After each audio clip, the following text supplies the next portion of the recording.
பரியாகிய இந்த மூச்சு காற்றை பரிபூர்ணானந்தர்னு ஒருத்தர் அவர் எழுதியிருக்கிறார்.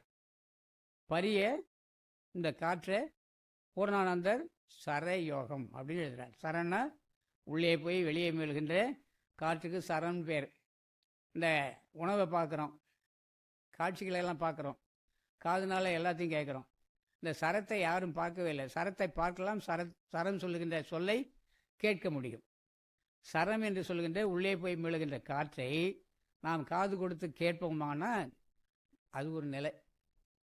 இந்த உடலில் காற்று எவ்வாறெல்லாம் பிரிகிறதுன்னு நமக்கு முன்னோர்கள் கணக்கு எழுதிச்சாங்க. தொப்புளுக்கு கீழே 72,000 நரம்புகள், 72,000 காற்றுகள் உருவாகிட்டு இருக்கு. நாம் உள்ளுக்கு இருக்கிற ஒரே சுவாச காற்று 72,000 தொப்புளுக்கு கீழே போய் இயங்குது. அந்த தொப்புளுக்கு பகுதியில் 10 நாடிகள் மிக அற்புதமானது. வர்மா அப்படின்னு சொல்லி இன்னைக்கு வந்திருக்கு. வர்ம கலைன்னு சொல்கிறோம். தொடு வர்மம்லாம் இருக்குது. அந்த தொடு வர்மத்தில் இந்த சுவாச காற்றை சரியான நிலையில் கொண்டு போய் நிறுத்துறது தான் தொடு வர்மம். அவர் எங்கே தொடுகிறாரோ அங்கே அந்த காற்றுடைய இயக்கம் செயல்பட்டால் அந்த நோய் நீங்குது. அவ்வளோதான். அப்போ நோய் நீக்குவதற்கு தொடு வர்மம் ஒரு சிறந்த மருத்துவம். அது நம்முடைய ஆண்டவர் பெருமக்கள் வழி வழியாக கற்று வருகிறார்கள். அது மிகப்பெரிய ரகசியம்.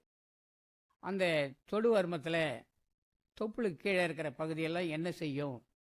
நான் சென்ற வாரத்துக்கு முந்தைய வாரமே பார்த்தோம். 3 சூடுகள் இந்த உடலில் உண்டு. கீழே இருக்கிறது காமசூடு, நடுவில் இருக்கிறது பசி சூடு, புருவ மத்தியில் நெற்றி பகுதியில் உருவாகிறது ஞான சூடு, ஞான அக்னி. ஆனால் நமக்கு ஞான அக்னி தெரியாது. அது எங்கேருந்து ஆரம்பிக்கிறது, கீழே இருக்கிற அக்னி எவ்வாறு காரியப்படுகிறதுன்றது நமக்கு தெரியாது. இதை வள்ளல் பெருமான் இந்திரிய ஒழுக்கத்தில் அழகாக சொல்லியிருக்கான்னு சென்ற வாரம் பார்த்தோம். மூலாங்க பிரணவ தியானத்தினாலும் அஸ்த பரிச ஔஷதிகளாலும் மலஜல உபாதிகளை கிரமமாக கழித்தல் வேண்டும்னு ஒரு அனுபவத்தை எழுதுகிறார்.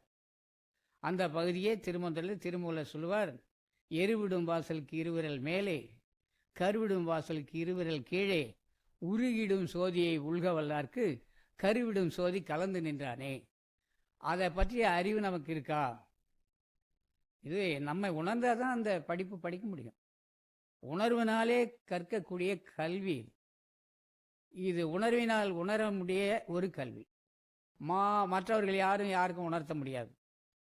சாகா கல்வியை நாம் கற்றுக்கொள்ளலாம் அப்படின்னா அது கற்றுக்கொள்வது அல்ல, உணர்வது.